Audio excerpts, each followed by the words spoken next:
Bonjour, allez, si ça va marcher. Bonjour. Ça Vous marche? m'entendez pas? Non. Ils nous ont découpé à temps. C'est une blague d'Olivier. Ouais, c'est bon. C'est bon, ça marche bien. Bonjour à tous. Donc je suis ravie d'être en compagnie de Valérie Perrin qui vient nous présenter son nouveau roman qui s'appelle Changer l'eau des fleurs aux éditions Albin Michel et qui est un second roman après un premier roman déjà très remarqué, très lu, très touchant qui s'appelait Les oubliés du dimanche que vous avez peut-être déjà lu, qui est ici. Un très très beau roman. Ce premier roman nous emmenait, nous poussait avec les personnages principaux les portes d'une maison de retraite. Je vous ai rencontré les résidents de cette maison. Aujourd'hui, on va rencontrer une jeune femme incroyable qui s'appelle Violette Toussaint et qui a pour métier l'étrange métier de gardienne de cimetière. Alors évidemment, je vous parle de maison de retraite, je vous parle de gardienne de cimetière. Vous pouvez penser que... Et alors en fait, non, pas du tout. Pas du tout, parce que honnêtement, ces deux ouvrages que j'ai dévorés avec beaucoup de plaisir et quand on les commence, on ne peut plus s'arrêter. C'est des odes à la vie, c'est des odes à carpe diem, vraiment. Et ils nous font un bien fou. Voilà, sache que moi je voulais commencer en disant ça. On sait que vous avez travaillé comme scénariste. On voit, Valérie, on va pas faire semblant de se tutoyer. Non, alors on sait que tu as travaillé comme scénariste, on sait que tu as travaillé comme photographe. Et donc, question un petit peu simple et belle, je voulais savoir qu'est-ce qui t'avait poussé, qu'est-ce qui t'avait fait pousser le pas de passer à l'écriture, au roman, à l'écriture de roman. En fait, on se lève pas un matin en se disant tiens, je vais écrire. Ça n'existe pas. En fait, on a toujours su qu'on écrivait. Et je crois que j'ai toujours écrit. J'ai porté extrêmement longtemps cette histoire-là.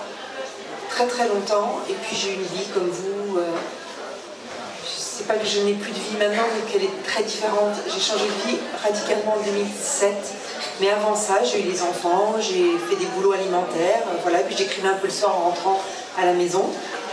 Et j'ai porté très longtemps cette histoire il y avait Hélène, Lucien et une mouette. Voilà, j'en avais fait une nouvelle, et puis un jour je me suis dit non, ça ne suffit pas, il faut qu'il y ait du concret, et j'ai injecté presque une jeune femme qui s'appelle Justine, qui a 21 ans et qui va parler de ces personnages-là. C'est comme ça que je suis allée au bout de ce roman. Je l'ai écrit comme ça toute seule dans mon coin, et puis je l'ai envoyé à Albin Michel, et puis ils m'ont très très vite recontacté en me disant c'est un coup de cœur unanime du comité de lecture, on vous prend. Et le premier roman est sorti en 2015. C'est vrai que ça a duré très très longtemps. Ça a été un long cheminement. Je crois qu'il est né, je pense que cette histoire est née dans mon esprit en 1999. Et il est sorti en 2015. Et quand j'ai eu fini d'écrire Les oubliés du dimanche, je l'avais rendu. Je savais qu'il fallait attendre qu'il sorte, qu'il soit édité, etc. etc. Il avait été pris par Albin Michel et je me suis dit, est-ce que je m'arrête là? Est-ce que je repars sur un autre roman? Ou est-ce que je passe à autre chose? Et puis je suis allée me promener dans un cimetière près de chez moi. Et je ne sais pas pourquoi, en rentrant de cette balade, je me suis dit, ah mais ça serait merveilleux d'écrire peut-être l'histoire d'un gardien de cimetière. Il y a toujours, vous savez, ces petites maisons dans les moyennes villes et les grandes villes. Il y a des gardiens de cimetière qui vivent à l'orée du cimetière, qui ouvrent les grilles le matin, qui les ferment le soir et qui s'occupent d'accompagner les gens de passage, les habitués, les fossoyeurs, les jours d'enterrement, etc. Je me suis dit, ça serait un super un beau personnage de roman, cette histoire-là. Je me suis rappelé je ne sais pas si vous avez lu L'élégance du hérisson, j'avais beaucoup aimé l'histoire de la concierge Renée. Et alors, au début, je me suis dit, non, mais elle ne peut pas être comme ça, elle ne peut pas être comme Renée, il faut qu'elle soit beaucoup plus dans l'empathie. Et puis, pourquoi elle est là? Et puis, on va lui ramener une histoire, son mari a disparu. Et voilà, et c'est comme ça que je suis partie à écrire ce portrait de femme de Violette Trenet, épouse Toussaint, on va remonter. Enfin, je ne vais pas tout raconter comme ça, parce que je suppose que tu as préparé tes questions. Non, mais pas tout. C'est comme ça que c'est arrivé, en fait, voilà. Mais j'ai pris un plaisir fou.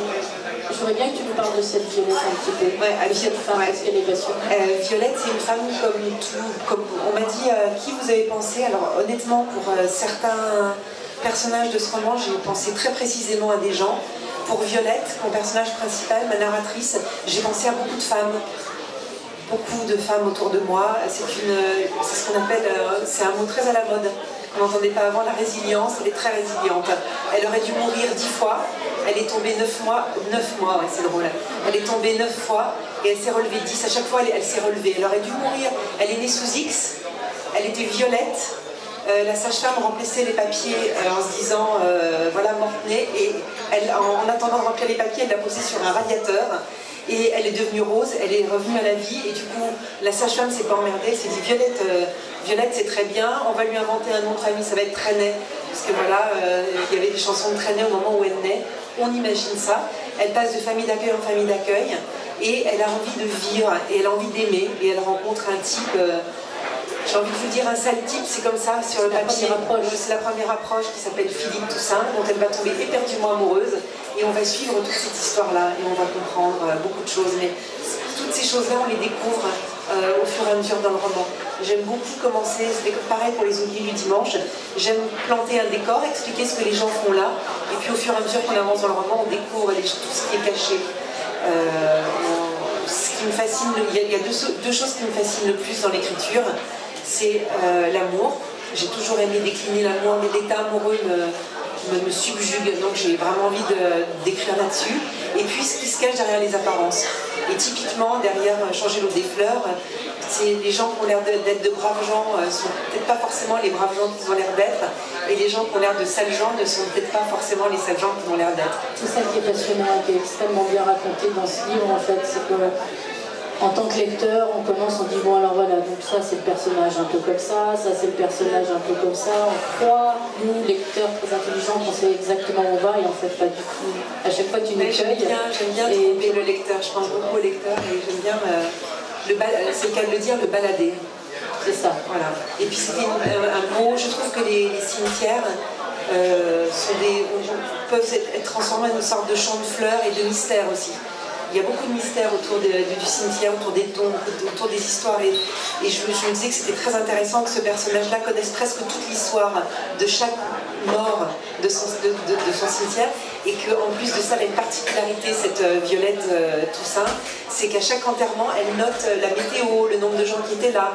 Comme ça, si vous n'avez pas pu assister à l'enterrement d'un proche, vous passez chez elle, elle sort ses registres, ses cahiers, elle vous paye un porto ou un café et elle vous raconte ce qui s'est passé le jour d'un enterrement.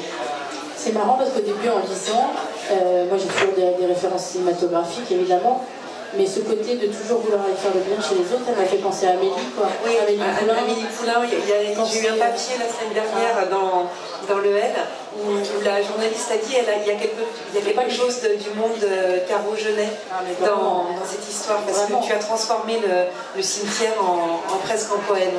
C'est vraiment ça, Et le cimetière, c'est vraiment un des personnages principaux du roman. C'est très surprenant et très inattendu. Il y a les fossoyeurs. Il y a tout un univers très rigolo. Incroyable. Et il y a le curé qui vient boire un café tous les matins. Et puis toutes ces familles. Et puis les petites mamies qui grattent. Il y en a beaucoup, il y en a dans tous les cimetières, les petites mamies qui grattent tous les jours. On rentre dans l'intimité de ces familles, dans leur mort, ont à chaque fois leur histoire. Et ça, c'est très touchant. Que ce soit, peut-être pas pour le deuxième roman, mais pour le premier, quand tu as commencé à y penser, parce que tu dis que tu as eu plusieurs années de maturation entre guillemets, tu pensais tout de suite roman ou tu pensais scénario, cinéma? Alors en fait, je sais que j'ai une écriture très cinématographique. Je sais qu'on me l'a dit il y a quelques jours encore, on m'a dit vous avez une caméra au bout du stylo. Bien sûr, j'ai écrit beaucoup de scénarios, donc forcément je construis un peu mes histoires comme un film. Et alors pour Changer l'eau des fleurs, je pense même le montage est fait.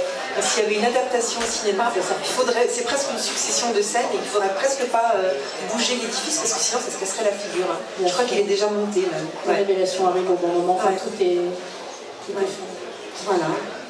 Moi, il y a une question aussi importante pour moi. J'aimerais savoir quel est ton secret. On n'est pas nombreux, on est entre nous, donc il n'y a pas de problème. Ton secret pour arriver à aussi bien nous parler de l'âme des gens et des secrets des gens. Est-ce que tu passes beaucoup de temps avec les gens? Est-ce que tu écoutes les histoires des gens? Parce qu'il n'y a pas un moment dans le livre où on n'a pas l'impression que c'est une phrase qu'on a entendue, c'est une phrase qui nous touche. Enfin, c'est très profond. Ce que je crois, c'est que j'essaie d'être le plus sincère possible. Et en fait, plus tu es sincère et plus tu es au proche des personnages, comme dans la vie. Et j'avais commencé à écrire 100 pages de Changer l'eau des fleurs et je me suis arrêtée plus de 6 mois. J'ai fait une pause de 6 mois, 6-7 mois même, pour travailler. sur un autre projet, sur un scénario, et quand je l'ai redécouvert, j'ai pas du tout aimé. J'ai relu les 100 premières pages, je me suis dit ça ne va pas du tout, on n'a pas le parfum de cette femme, on ne sait pas à quoi elle ressemble, il n'y a rien de sensoriel. Et en fait, plus on est proche des petits détails, c'est un peu comme des gros plans, hein, quand on fait des photos, plus on est proche des personnages, plus on est sincère, moins on essaye de faire beau, moins on essaye de faire moche, plus on est dans la vérité, et je pense plus on est près de la réalité des personnages. Et c'est vrai qu'il y a beaucoup de gens qui me disent, vous parlez des gens de peu, vous parlez des petites gens, mais qui ont leur grandeur. Et je pense que ça vient de ça. Ouais.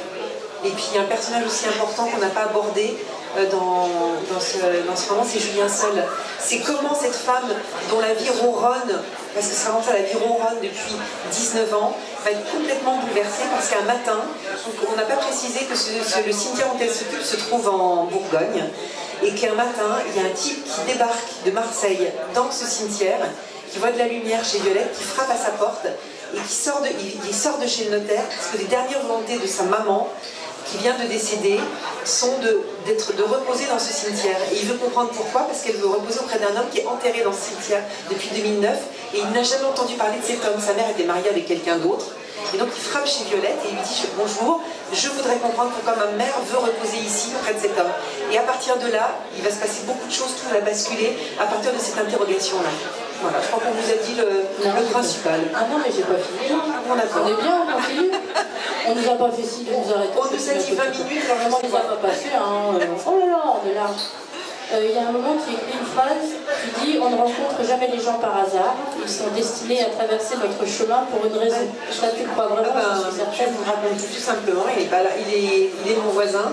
Je suis à côté de Baptiste Beaulieu, là. Je suis arrivée hier, j'ai vu Baptiste, je voulais le rencontrer, et je pense que tout ça n'est absolument pas arrivé par hasard. Je pense que ça prépare déjà le 3e roman. J'avais plein de choses dans ma tête, et puis le fait de lui avoir parlé sur mon voisin, ça a complètement mis les choses en place. Tu vois, on rencontre personne par hasard, ni toi d'ailleurs, je ne t'ai pas rencontré par hasard. J'ai envie de terminer en citant une phrase de ce roman, de ce si beau roman, Changez-vous des fleurs, qui je trouve te ressemble vraiment et ressemble vraiment à ton écriture. À un moment tu écris « Ma grand-mère m'a appris très tôt comment cueillir les étoiles. La nuit, il suffit de poser une bassine d'eau au milieu de la cour pour les avoir à ses pieds. » Ça n'est pas de moi, mais c'est sublime, j'en ai la chair de poule. Ben moi aussi en disant j'en ai la chair de poule. C'est magnifique, en fait j'ai ouvert chaque chapitre par une épitaphe. Toutes ces épitaphes qu'on trouve dans les cimetières, je me suis beaucoup, vous imaginez, baladée dans les cimetières, j'ai trouvé des phrases merveilleuses. Parce qu'on nous a dit, il y a une dame qui balade dans les... Et des paroles de chansons aussi. Oui. Ouais. Donc voilà, chaque chapitre commence par une jolie phrase. Et puis tous les épitaphes les plus fréquentes, ce qu'on voit le plus souvent sur les pierres tombales dans les cimetières, ce que racontent ceux qui restent à propos de ceux qui sont partis. Merci Valérie. Merci infiniment. Je ne saurais que trop vous remercier de vraiment, c'est très